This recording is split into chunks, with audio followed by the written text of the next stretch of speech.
So, what are you waving about? It's okay. I can talk loud. I can talk loud. Thank you for coming. Like I was saying, for live streamers, it's rainy and windy here. So if you want to send us nice sunny pictures from where you're from or sunsets, that'd be nice. So first off, we'd like to thank Iris House and Juliana's for hosting Joshua Manning. So can we give a big round of applause for these two accommodations? We'd also like to thank Prince Bernhard Culture Funds and public entity SEBA for being really big sponsors for our program for the past 20 years. And a big thank you to all of our 55 sponsors, including Larry and Sherry, who are in the audience tonight for Flamboyant Cottage, and Emily for Everythings. Thank you so much. El Momo is also represented here tonight. Thank you, guys. Long Haul, yes, Long Haul. Thank you for hosting again. We have a new platform called I'll Explore Saba. If you haven't had the chance yet, please scan the QR code, have a look, give them their feedback. They did a soft launch a couple weeks ago, and we are hoping to do a hard launch in a couple of weeks. Raffle tickets. We have raffle tickets for sale, $5 each, over 20 different prizes. The final draw will be this Friday, October 27th, so only a few more days to purchase and lots of really cool prizes to win. Upcoming events. Don't look at that. That has changed. It's a mess. So we have our talk tonight, which was originally planned for last night. We do have another presentation scheduled for tomorrow at Shea Booba. If it is raining, it'll be moved into Long Haul. Assuming our expert gets in tomorrow, that will still be octocorals. Then our Tuesday plan will be a dive with Joshua, a dive or snorkel with Joshua to observe parrotfish in their territories, how they feed. That'll be at 1 o'clock. And we also will have the night hike at 7 p.m. on Tuesday night as well. Meet at the tent, and then we will most likely be at Dancing Place. Anything else, we will update you in the future. And if you participate in a dive or hike, any of our remaining field projects, you can receive a free t-shirt or tank top made with recycled plastics.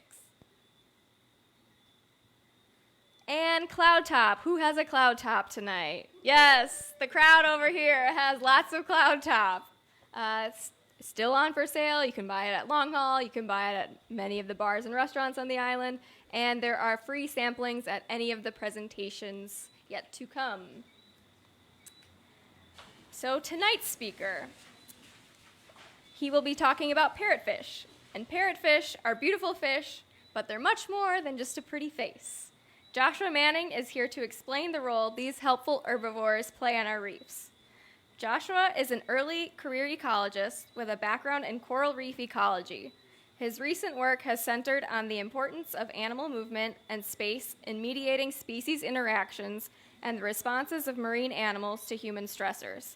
He has spent hundreds of hours underwater studying parrotfish movement and behavior on the coral reefs of Bonaire to provide a holistic understanding of parrotfish ecology. So now, turn your pretty faces towards the screen and welcome Joshua.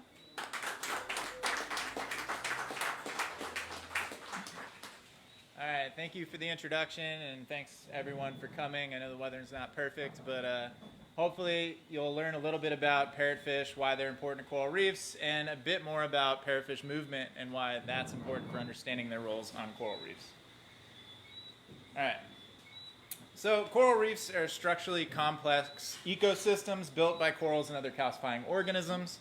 These impressive structures support vibrant communities of fish, invertebrates, and other organisms, and they provide coastline protection from damaging storms like the one we almost experienced recently, and their fisheries support millions of people worldwide. However, coral reefs are increasingly degraded by several human stressors, including local stressors like overfishing and eutrophication, as well as global stressors like climate change. And this degradation is leading to shifts in the benthic functional groups and composition of coral reefs, from coral-dominated states like the one shown here on the left to more degraded states dominated by fleshy macroalgae, in some cases cyanobacteria, and other benthic organisms. And these shifts can have negative effects on reef function and health. And at local scales, grazing by nominally herbivorous fishes, like parrotfishes, is considered important in preventing these shifts. So parrotfish are prolific grazers on coral reefs that have historically been considered important for maintaining healthy coral reefs, primarily by removing algae from the reef. As such, management efforts have largely focused on protecting parrotfishes and maintaining their populations. However, recent work has suggested that few species actively target macroalgae. There are some that do tend to consume macroalgae, but most species actually target cyanobacteria and other small microscopic algae within and on top of the reef substrate, so within this dead coral substrate. And recently, a group of researchers in New Zealand have conducted a lot of research looking into this and have found that cyanobacteria are the dominant component of all substrates targeted by parrotfishes on coral reefs. And they've also found that despite it being the main component of all parrotfishes' diets, these parrotfish do partition where they forage for this resource. And so on this plot on the right, it's pretty complicated, but it's actually fairly simple. We're looking at the diversification of parrotfishes along multiple axes, and these axes are related to different components of the benthic substrate. And so some parrotfishes like to target recently dead coral with sparse turf algae. Other parrotfishes like to target later successional substrates that are a little more eroded, that have more of this thick turf. And others will target highly eroded substrates that are crumbly, and it's easier for them to access the cyanobacteria that are growing within that substrate.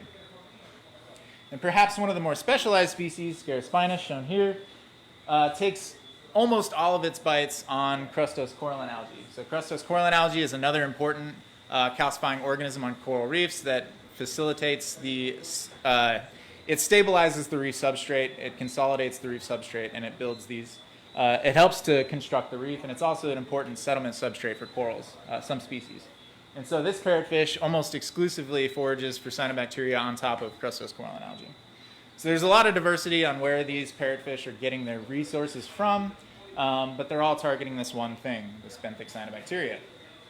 And in addition to targeting cyanobacteria in the turf and substrate-bound communities, many Caribbean species we found also go after this benthic cyanobacterial mats.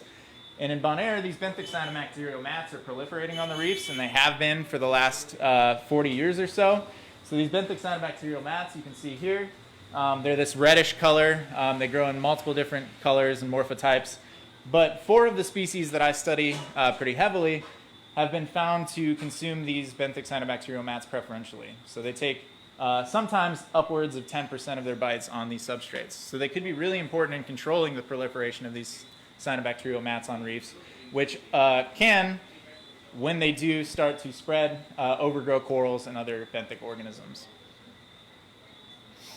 And although parrotfishes may not be important in removing and controlling macroalgae on coral reefs, their grazing does act as a disturbance that frees up bare space on the reef substrate, and it maintains these crop states that are also conducive for coral settlement and recruitment. So as the juvenile corals are moving around on the reef, they're looking for areas to settle. They do like microhabitat, microcrevices, so these grazing marks by parrotfishes that maintain this early successional state can help to promote coral recruitment. And as such, parrotfish grazing may still play an important role in mediating or resisting phase shifts and helping to promote coral recruitment. And in addition to targeting benthic substrates, many species also target feces from planktivorous reef fish in the water column. So this is a study that I recently conducted or published. But 4 of the species that I study in the Caribbean, and this is a little bit blurry here, so it's a little harder to see, they do like to eat the feces of planktivorous reef fish. And you can see an example of this over on the right. This is a video of a princess parrotfish swimming through the water column and consuming these feces. And in some instances, they'll follow individual fish until they evacuate their bowels and consume it straight from the source. And despite being a relatively infrequent component of their diet, so it's less than 5% of their total bites, these feces are actually highly nutritious and nutritionally valuable to the parrotfishes. They contain more proteins and lipids than most of the benthic resources that they target. And few bites on these feces can actually promote or help their nutrition. Yeah? So, like, do they actively follow them to scare them? I don't think they're trying to scare them, but they will follow. And you do see it very often. They will follow them. And I think they can just tell that it's about to happen. And they're there and ready to go. Do they eat their own as well? Huh? Do they eat their own feces as well? So the question is, do they eat their own feces as well? And the answer is no. And I'm going to get to that here in a second. So parrotfish feces are not very nutritious. They're mostly sand. And so as parrotfish graze, they remove calcium carbonate from the reef substrate. So they're grazing on this dead coral substrate. They're taking in a lot of this calcium carbonate. And then they have a specialized pharyngeal mill that grinds all that substrate up, and it turns it into sand. So all of that, so that parrotfish is pooping right there. It's a very fine sediment that it's producing. It has very little protein or lipids or anything else that are valuable to any fish, and most fish will not eat this. There are some species that will eat some other fish poop, but never parrotfish. And in many places, these fine feces are extremely important for the white sand beaches that many of us enjoy. So it's clear that parrotfishes are critical to a healthy coral reef ecosystem, but what really excites me about parrotfishes is how they move and use space. And so during my PhD, I spent over 500 hours underwater following these fish around and observing them as they move from place to place, grazing, pooping, and interacting with other organisms on the reef. And I became really interested in how movement and space use might influence their functional role in coral reefs. And so for the rest of the talk, I'm going to focus a little bit on this movement, and hopefully you'll get an understanding for why studying their movement and space use is so important for understanding their functional roles on coral reefs. So this part of the talk is going to get a little heavier on the math, not really, but I'll try to explain everything pretty well. But movement ecology is a relatively new field of ecology focused on understanding the causes and consequences of animal movement. And movement arises from individual decisions based on why an animal wants to move. So is it moving to go find food? Where it's moving, so is it going to a nice foraging patch, or is it looking for a shelter?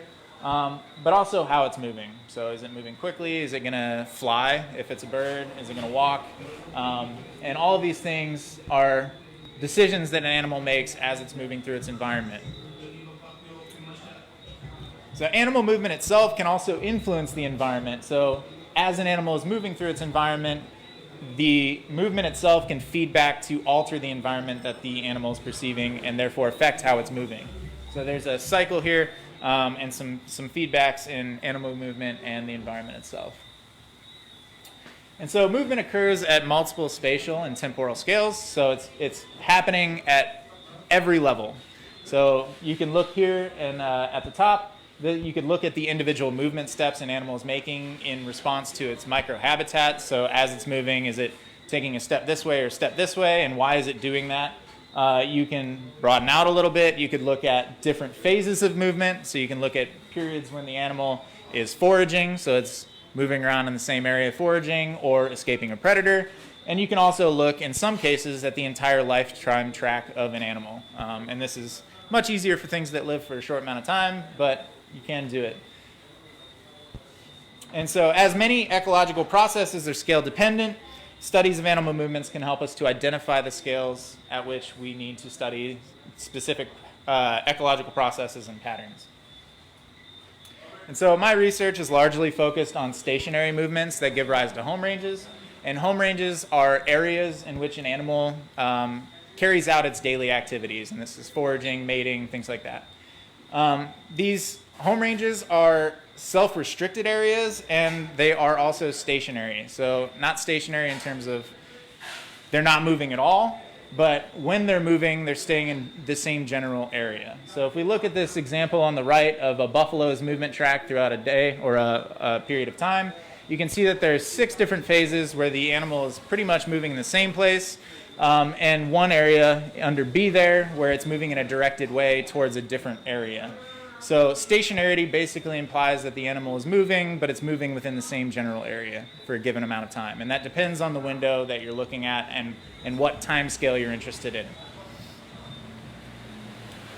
So home ranges are commonly estimated using what's called a utilization distribution. Utilization distribution is basically a fancy way of saying the probability of finding an animal in a given location. And classically, we've used location-based kernel density estimation to do this. And for this, we treat the independent GPS points that we get from tracking as independent locations. So we're assuming that this animal is just there independently of anywhere else it's been in the past. And we place these kernels over each of these locations, and we sum those to estimate the probability of finding an animal in a given spot. However, animal relocations are typically correlated, so as it's moving through its environment, where it was before dictates where it's going, and where it's going dictates where it is, kind of. And so this is particularly true with modern GPS tracking, where you get relocations very frequently. So more and more now we can get second scale accuracy in locations, and we can get a lot of data on the movement of animals. And these methods may not accurately capture home range behavior. So there's multiple methods that have accounted for the correlation between where an animal is and where it's going, and have provided for a better metric of space use. And one of those is called movement-based kernel density estimation. And in this method, you're basically accounting for the time spent between these 2 known GPS location points, and you're estimating where it's possible that that animal could have gone. So by knowing the amount of time it's spent between those 2 places, you can estimate where realistically it could have gone and estimate a more accurate, get a more accurate estimate of space use. All right, back to the fun stuff. So we're going to move away from the math, but now that you know how they're estimated, the rest of this is going to make a lot more sense. So in many animals, individuals or groups may defend all or a portion of their home range as a territory. Territories are fixed areas where an animal maintains priority access to resources through social interaction. And this social interaction doesn't necessarily need to be aggressive. That's a common misconception with territoriality.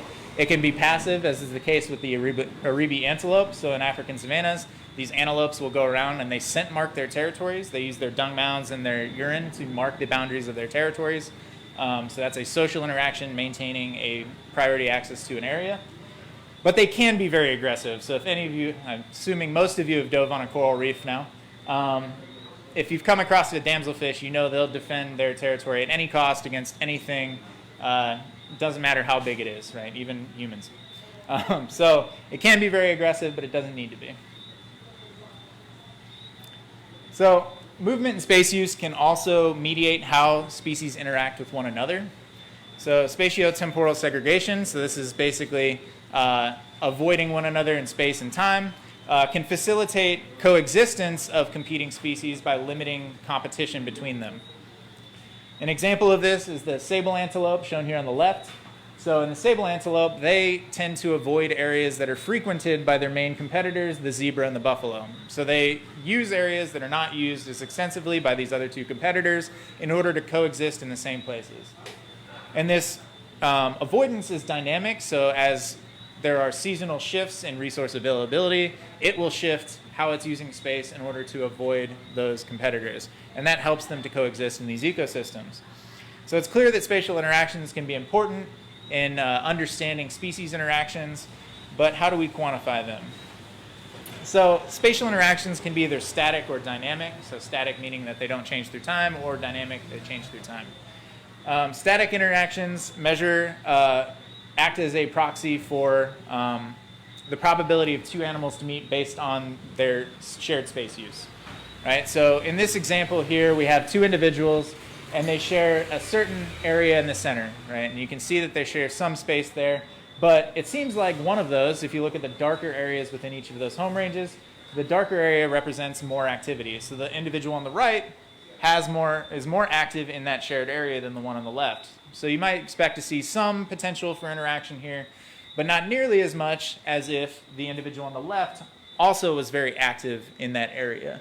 So in this case, they share the same area of overlap. The area doesn't change, but the amount of activity that they're both spending in those areas does change, and that increases the probability that those two animals are going to meet and potentially interact with one another. And if you're able to simultaneously track two or more individuals at the same time, you can also investigate dynamic interactions. And dynamic interactions allow you to determine if an animal is avoiding another one, if they're moving independently, or if they're moving together. So they could be moving jointly, going to the same resource, things like that. Well, let's take it back to parrotfish. So why might we want to study spatial interactions in parrotfish?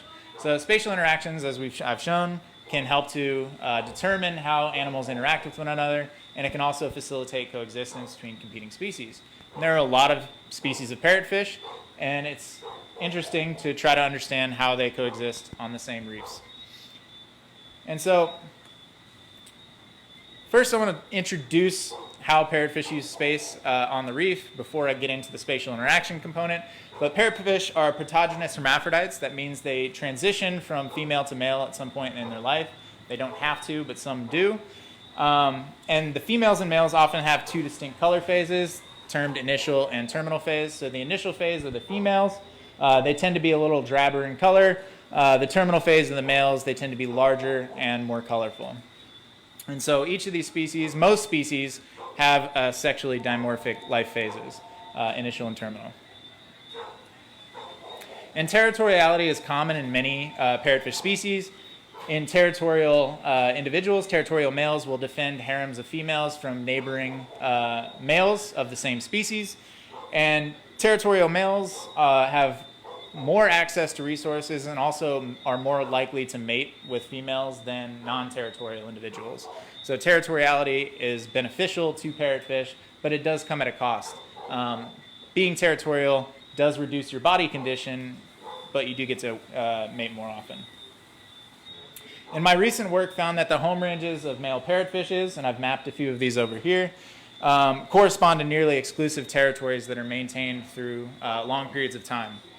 And so on the right here, I'm showing the home ranges of 6 different spotlight parrotfish that I tracked 1 month apart. So these are, the plot on the left is the first set of tracks, the plot on the right is the second set of tracks, and each of those colors is a different individual.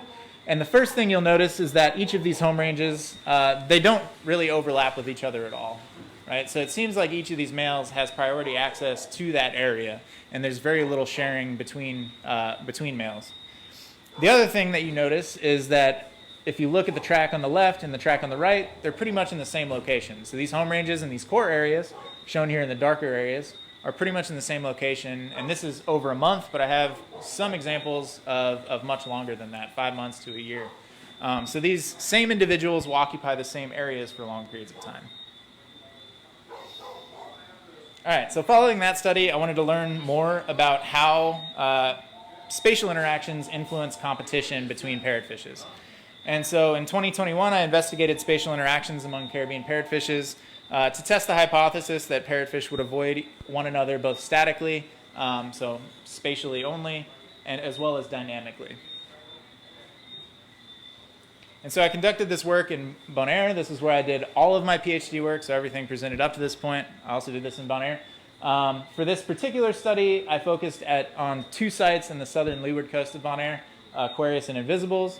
These 2 sites have relatively high coral cover, in some cases 20 to 40% coral cover along the coast of Bonaire, although that's changing currently with the arrival of stony coral tissue loss disease. So it finally made its way to the island this year, and I went back recently, and it's not looking great.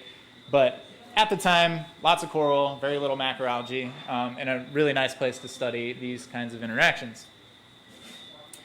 At each site, I conducted concurrent GPS tracking and behavioral observations of males and females of these 4 species. So we have the queen parrotfish, the princess parrotfish, stoplight, and red-band parrotfish. These tracks consisted of me video recording the behavior of the fish underwater, while a snorkeler tracked the fish with a handheld GPS unit from the surface. The snorkeler is on the surface, staying right above the fish, tracking its movement, while I was recording behavior underwater. And as a quick plug for the field activity that I'll be doing on Tuesday, this is essentially what we're going to be doing. We'll have you split up into groups. One person will snorkel at the surface with GPS unit that I've brought with me, and the rest of the group will go and record different behaviors of the parrotfish, and then later on I can put all of that together and show you what it looks like.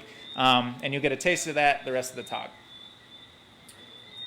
So we tracked a total of 150 fish for approximately 20 minutes each, and that resulted in around 120 GPS relocations.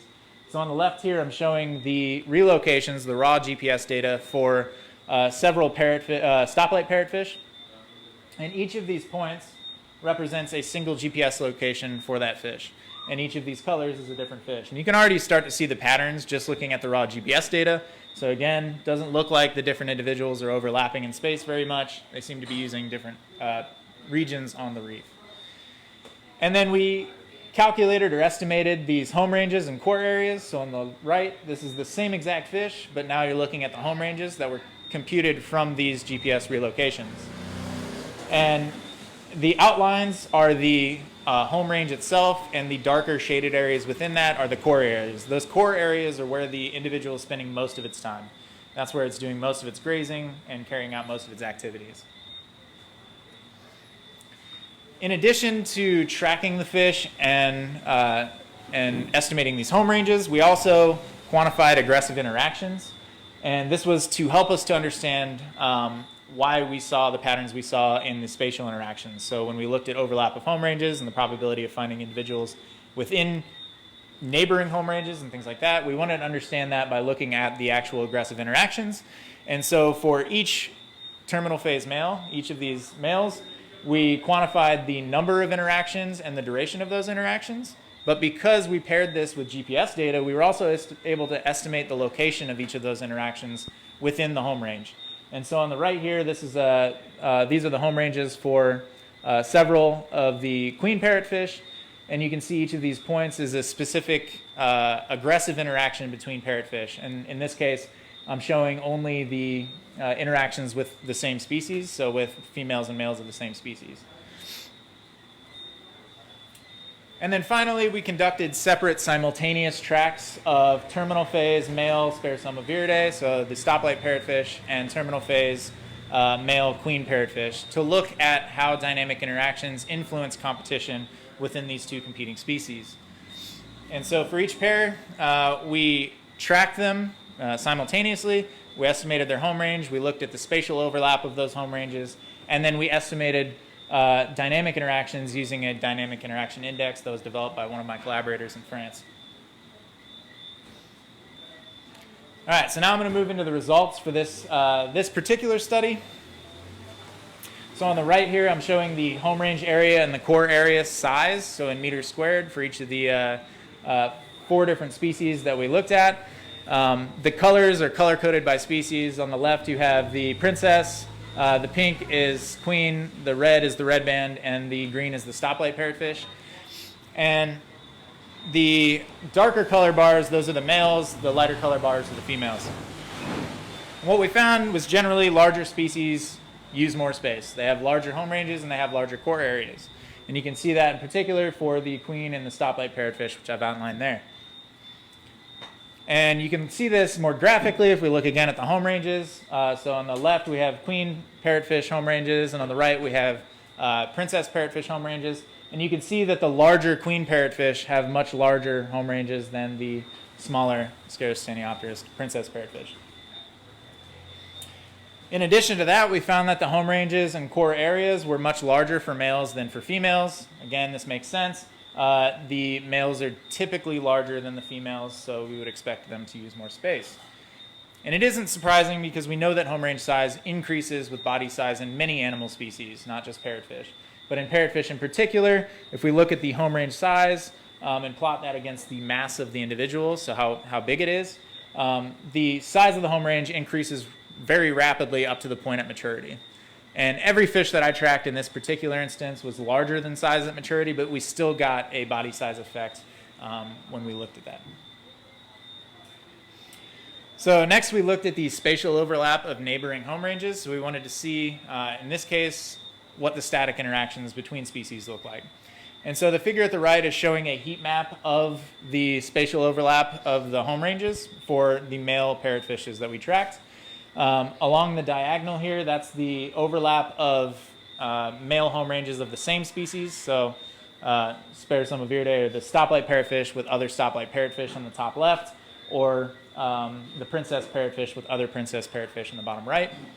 And then on the other side of that is the overlap with neighboring home ranges of males of other species. And what we found was that there was very low overlap of male home ranges of the same species, but very high overlap, or much higher overlap, of home ranges of different species. So different species are sharing more space than individuals of the same species. And this is not surprising given that parrotfish are territorial, right? So most of the interactions that we see between the male focal parrotfish and other parrotfish are with individuals of the same species, either with females or with males. But the interactions with males tend to be more aggressive. So they happen more frequently, they're longer, and they're also more aggressive. They include these aggressive chases, like the one shown here, where different males will chase each other down the reef. It's a very energetically costly activity, but they will forcibly expel intruders from their territories. Additionally, these interactions occurred closest to the home range boundaries. So again, we're going back to looking at the map of the home ranges and the interactions with other parrotfish here. And you can see that most of the open circle interactions, the closed circle interactions, those are interactions with other males of the same species. Those occur really close to the boundary of each of these home ranges pretty frequently, which indicates that these individuals are able to identify the intruders relatively quickly and expel them quickly. In contrast, the interactions between males and females of the same species tend to occur more within the home range itself in these core areas and are likely dominance interactions over foraging locations. So these two plots here are showing the activity of males within the home ranges of other individuals.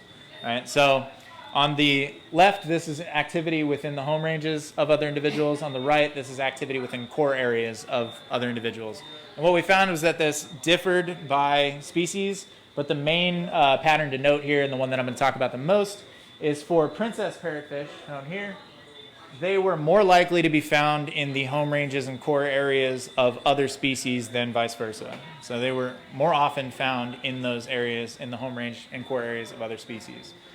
And this might explain why we saw these princess parrotfish engage in more interactions than any other species.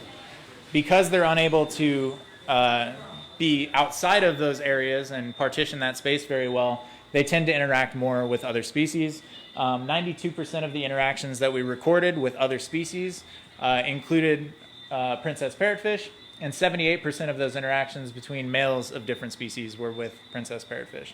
So they are not able to partition space very well, and as a result are interacting much more with other individuals. So competition is much higher, interference competition is much higher, which could have implications for understanding how they coexist with these other species. And then finally, we looked at the dynamic interactions between males of the stoplight and queen parrotfish. So again, an example of this on the right. So each of those lines moving around, those are the two different fish moving simultaneously. And I've also plotted the home range and core areas for those two individuals. And what we found was that two pairs showed some avoidance within shared space. So they were avoiding each other somewhat. And those two pairs were the two pairs that shared the most space. So in this particular instance, can't see it super well, but the dotted lines there represent the core areas for those two individuals. The pink is the queen and the green is the stoplight. Those core areas pretty much overlap. And so these two individuals seem to be avoiding each other because they share a lot of the same space and they're using a lot of the same space. So this kind of interference competition can be important for understanding how these species that do compete for the same resources coexist. And so these two species in particular do forage in a lot of the same areas. So both species tend to graze on epilithic turfs and crustose coralline algae, and they do so on dead coral and pavement substrates. So they're foraging in the same locations, and we do oftentimes see interactions between these two species. So in this case, stoplight parrotfish moves in on this queen while it's grazing and then ends up chasing the queen off to have access to that foraging area by itself. And so this dynamic avoidance could help to limit these kinds of interactions and allow these potentially competing species to limit that competition. All right, so we've talked a lot about territoriality and how territorial males are using space on the reef, but not all males are territorial. Some of them, as you can see here, forage in groups. So this is stoplight parrotfish. These are males, and these are group males. So these group males move around in the shallows, and you can, shallow is a few centimeters. You'll see their tails sticking up out of the water sometimes. And they do so in these areas with low resource abundance. So it doesn't make sense to be territorial if the resources you're defending are so dispersed that you'd have to spend a huge to defend a huge area. So they tend to forage together. And other individuals are non-territorial, what we call floaters. So these individuals are moving around by themselves and vying for space on the reef slope. They're trying to establish their own territories. And that's going to be the focus of the next part of the talk. So during the prior study, I had made observations that the territorial males tended to interact differently with neighboring males than they did with these non-territorial intruders, these non-territorial floater males. So I conducted additional observations of their behavior to test for this. So territoriality arises when the benefits of maintaining territory and priority access to resources outweighs the cost of defending those resources. And game theory predicts that escalated, more aggressive competition or contests should be avoided when possible, especially when they can result in large energetic costs and sometimes even death. Territory defense is costly and in parrotfishes leads to reduced body conditions, so you'd think that these males would want to reduce how often they're engaging in these escalated contests. And in many territorial species, neighbor-stranger dynamics help to do just that. So they allow the territorial individuals to focus their aggression on the greatest relative threat to their territory ownership. And during our initial observations of Sparosoma viridae, the stoplight parrotfish, we observed what appeared to be deer enemy effects. And these effects are essentially when the males interact more aggressively with unfamiliar intruders, these non-territorial floaters, and less aggressively with neighbors that they know, that already have established territories nearby. And we tested for this by observing 10 male stoplight parrotfish at our 2 study sites. We recorded the duration of every interaction with other males. We recorded the level of aggression shown. So these interactions will tend to be either displays, where individuals will flare their fins out and they just make themselves look larger, but they don't really chase each other. But they can also include these aggressive chases. And then we recorded whether or not the interactor was a neighbor or a non-territorial floater, so a non-territorial individual. And so this figure here is showing box plots of the number of interactions between neighbors and floaters with the focal males and the duration of those interactions. And we didn't find any significant difference in the number or duration of the interactions between neighbors and floaters for these territorial males, but we did find that the level of aggression shown towards these non-territorial individuals was much higher than it was for the neighbors. And this was also backed up by observations of neighbors foraging right next to each other and not interacting at all. And we only ever saw that happen once with the non-territorial individuals. As soon as they're spotted, they got chased, more often than not. In all but one interaction, we saw that happen. And sometimes it's kind of a pinball effect where one individual starts chasing a non-territorial individual, then the neighbor joins in, and then eventually that non-territorial individual is just keeps going down the reef, getting chased by everything. So it's not a great way to live. And because of these severe interactions, it seems to affect how these non-territorial individuals are using the reef and how they're moving around on the reef. And so we were able to opportunistically track a couple of these non-territorial individuals. So same thing, we had a GPS unit on the surface and we followed it. And for both of the individuals that we tracked, they're shown here in the green lines. So on the right here, I have the map of all of the home ranges for the territorial individuals at one of my sites. And in the green, those tracks are the non-territorial individuals that we tracked in those same locations. And one of those individuals was able to maintain its position in the boundary of those territories the entire time. The other individual moved around those boundaries without going into them for most of the track until it was spotted by one of the territorial individuals and chased off. And that red there is when it was being chased away by those territory holders. So it does seem that these individuals are moving primarily within the buffer zones between territories, and that these zones may act as some sort of spatial refugia, allowing them to have a place on the reef without having to interact so much with these territorial individuals. And so the deer enemy effects allow territory holders to direct their aggression at the greatest perceived threat, in this case, the non-territorial floaters. And limiting aggression against neighbors may help to reduce the cost of maintaining territory. So it might be a mechanism by which these parrotfish are able to be territorial without the costs outweighing the benefits of maintaining those territories. We found that the floaters moved within the boundaries of the territories to avoid conflict. And the ability to stay within these boundaries may actually help them to obtain a territory in the future. So in studies of birds, including the oyster catcher shown here on the right, individuals that are able to maintain in those boundaries and familiarize themselves with the neighbors and with the boundaries of those territories are more likely to be able to occupy vacancies as they open up. So they're positioning themselves to then at some point take over one of these territories and have a territory of their own. We have some evidence that this might be occurring with parrotfish, but we need a lot more data before I can say too much there. But we did have one switch in territory ownership of a territory while I was doing these tracks. The territory stayed in exactly the same place. The new individual just took over the territory. So it didn't change how it was using space. And by understanding, probably by knowing where those boundaries were, it was able to just maintain those boundaries and not conflict with the neighbors too much as it moved in. All right, so I'm going to conclude my talk by discussing some of future research directions. One of the things that I'm really interested in is how animal movement may mediate species interactions, and I've already talked about that a little bit. But I'm interested in this feedback between the movement itself and the environment. And using parrotfish as an example, how does the space use itself affect delivery of key reef functions? Right, so parrotfish are important grazers. They maintain this bare crop substrate. But how does the movement and that space use influence the delivery of that reef function? And so you can imagine as a fish is moving around its territory, defending the boundaries, and you get these nice buffer zones between territories where the individuals kind of avoid, so they're not interacting with one another, that you might see more grazing within the center. That might lead to increased coral recruitment. You might see varying spatial dynamics and what settles and recruits to the reef.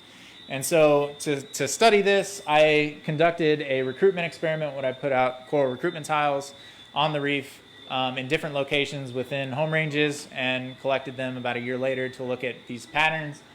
Still analyzing that data. There's a lot of data, but hopefully at some point be able to share that as well. But these are the kinds of general things that I'm interested in. So how is that movement space use then translating to those functional roles of these animals on the reef? I'm also interested in how human changes are affecting how animals are moving, how they're using space, and therefore their roles on reefs. And this can occur through direct effects on the focal individual itself, so it can change how the animal is perceiving its environment. Maybe it's too warm, and that changes how it's moving on the reef, or why it's moving on the reef. But it can also indirectly affect the external environment of that animal and then affect resource or space use in that way. So here, if we look at an example of coral bleaching, so as corals bleach, live coral dies, that new dead coral substrate then becomes colonized by other things, and typically that's epilithic turfs that are dominated by cyanobacteria. Cyanobacteria are the main component of parrotfish diets, so we might expect that as you increase the resource that those parrotfish use, you might see a reduction in the size of the space that they're using, right? If there's more resources, there's no need to defend such a large area. So you might actually be able to get increased populations of parrotfishes because their space use can become constrained to some extent by the increase in the resources. So understanding how these benthic shifts may be influencing space use and movement can tell us a lot about both the population dynamics of these species, but also the community dynamics. Because as the space use shifts, you might see shifts in how they interact with one another. And I haven't just been studying the effects of humans on reef fish. I've also recently been working with a group that's studying loggerhead sea turtles. So for my role in this project, I've gone out to a place called Crystal River in Florida. It's a nice spot where you find tons of sea turtles. And we go out on boats and we go around, we look for turtles, we quantify their abundances. When we see a big enough turtle, we follow it and we jump on it, we pull it up onto the boat, we take a bunch of samples, scoot and biopsy samples to look at what it's been eating, do some stable isotope analysis. But we're also attaching these cameras to the backs of the turtles. And these cameras are special, so not only do they have a high definition camera that allows us to visualize different behaviors, they also have a sensor package inside that allows us to quantify fine scale movement and space use. And so on the right over there, I've plotted a 24-hour time series of movement and space use for one loggerhead shown up here at the top. So on the top plot, it's just the depth across time. So it's how deep that turtle is through time. So that's obtained through a pressure sensor. So you can see that at the beginning, it dives pretty deep, and then it comes pretty shallow during the nighttime, and then goes relatively deep in the morning again. The middle plot is showing the dynamic body acceleration. This is a proxy for energy expenditure. So the higher the peaks there, the more energy it's expending. So you can see that at the beginning of that 24-hour duration, it's using a lot more energy than at the end. And the bottom plot is showing the rotational activity, so how much that animal is turning. And these data are collected at the scale of 20 samples per second. So we're getting 20 samples per second on each of these different axes, and it's telling us a lot about that animal's movement. And one thing that we're really interested in is how vessel interactions are influencing movement and space use of these sea turtles. So we've been looking at how the number of dives, how the dive time, how bottom distance, which is a proxy for how much that animal's foraging, and the maximum depth of those animals changes as a function of scallop season. So in the scallop season, there's a lot more vessels. Outside of scallop season, there's many fewer vessels on the water. And what we found is that generally it seems like the number of dives, the time of those dives the number of dives decrease, the time that they're diving increases, so they're staying down for longer. They're more active at the bottom, and the depth is much deeper, so they're going deeper. And this seems to be an avoidance response. They're trying to avoid vessel traffic, and they're wary of the boats. So this is what I'm working on currently. But with that, I'd like to take any questions. Thank a lot of funding sources and things like that for helping me out with this. And if you guys have any questions, I'm happy to answer them.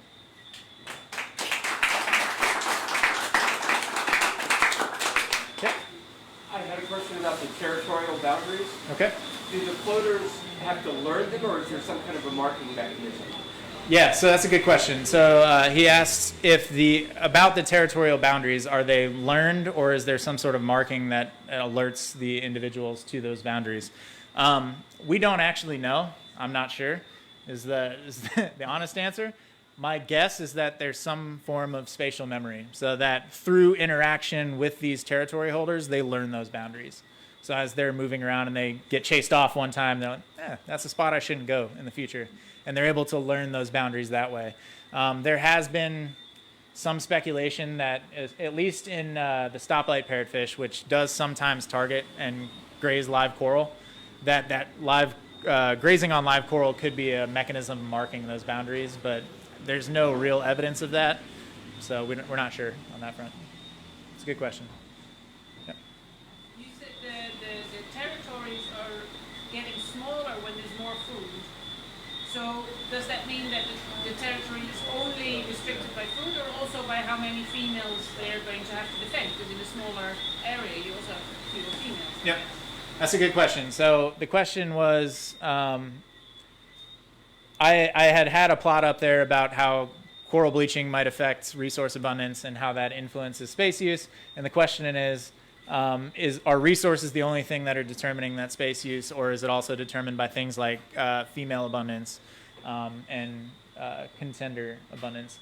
And so the answer to that is that plot was just me hypothetically, if we had a coral bleaching event and there were an increase in resources, that would be the expected response, is that they wouldn't have to defend so much area.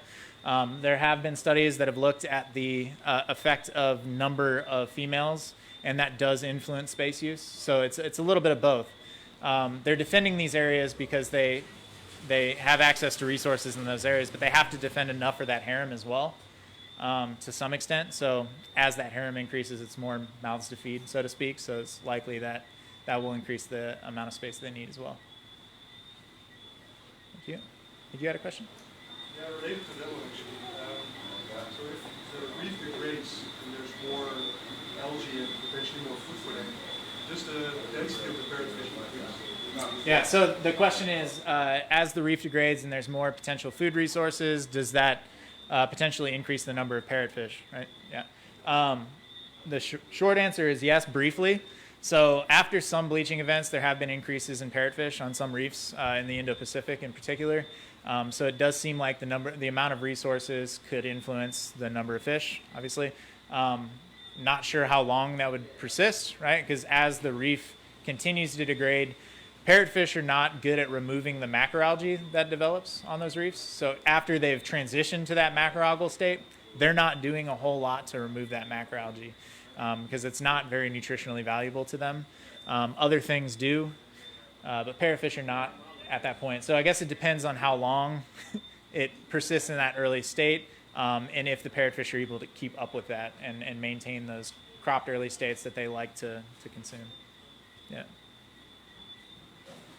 You have a question then? I think Ellen asked my question in another direction. Cool.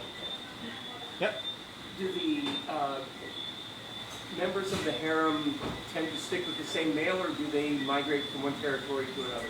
That's also a great question because there are some really fun interactions I've observed. So the question is, do the members of the harem, the females in the harem, tend to stick in the same areas as the males? Short answer is yes, they do. The members of the harem tend to stay in those areas, but we do get occasional interactions where a female will come into the territory, and it's very obvious that it shouldn't be there because the male will chase it out, sometimes repeatedly, and that will sometimes lead to aggressive interactions from neighboring males. So there is some overlap of space use between the females and the males. They don't stay in exactly the same area, but typically they share a lot of space with the males. Yep.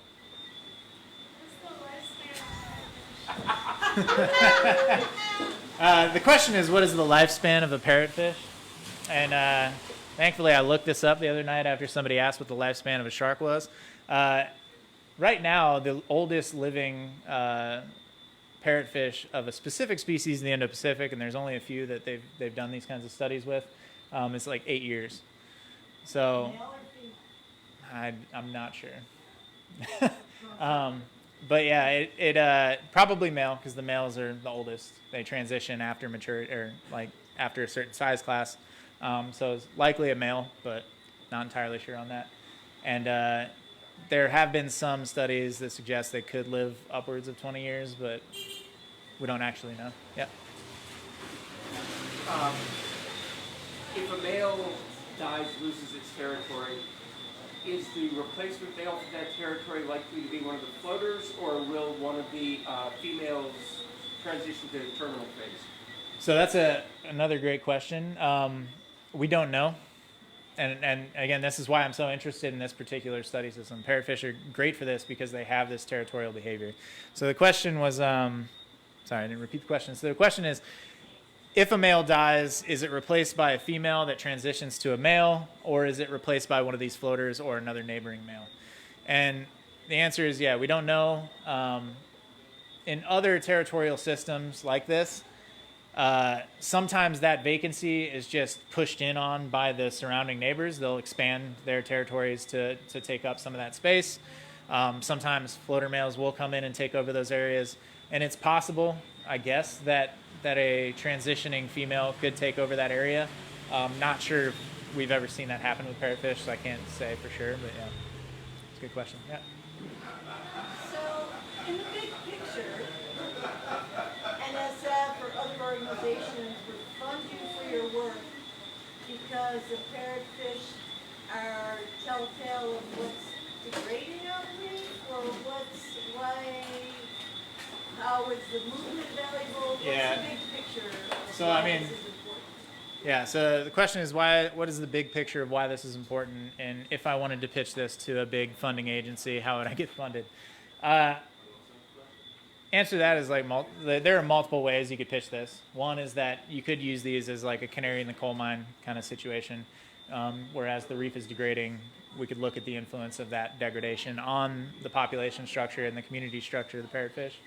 And I think that would be a strong way to pitch this. You can also pitch it from a purely behavioral standpoint. This is really interesting behavior. There's a lot of potentially sexual selection and things to do with evolution going on here that could be interesting to study. So there are multiple ways you could pitch this. I think the big way is that parrotfish are important for the reef function and health, and understanding how they're moving and interacting and coexisting will help us to understand how that function is delivered to the reef, and how that might help us to understand how shifts in reef benthic composition may affect parrotfish space use, but also be affected by that space use. So, feedbacks. All right, quick question. Yep. How high are the chances for the fertility rate on the territory? Yeah, sorry, repeat that? How high are the chances for the fertility rate on the territory? Sorry, one more time. My bad. Get it again. How high are the chances for the fertility rate of the reef? Oh, fertility. Yeah. Got you. Okay, yeah, sorry. So the question is, what's the probability of fertility for the males on the reef? I assume in the territories. I don't know the exact number, but it is much higher for the territorial males than it is for group males or these non-territorial floaters. So they do tend to interact or mate more often in these territories than they do elsewhere. I don't know the exact probability, but it's pretty high. They'll mate several times a day throughout the day. There's no real period. Yeah. Yeah. Yep. It's a pelagic spawning, so they go up into the water column, and you'll see them sometimes. Other wrasses will do this. So parrotfish are related to wrasses. They'll go up into the water column, and they do. I call it a mating spiral. They go up in the water column, and they spin around each other, and then they split off, and they expel the eggs and the sperm into the water column, and it's fertilized there. Yeah, so pretty cool. Any other questions? Yeah, cool. Thank you.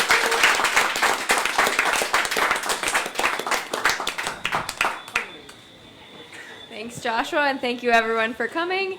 Thank you for Long Haul for hosting, and if you guys could help us move the chairs and clear out so we could move the tables back to set up the restaurant, that would be great. Thank you.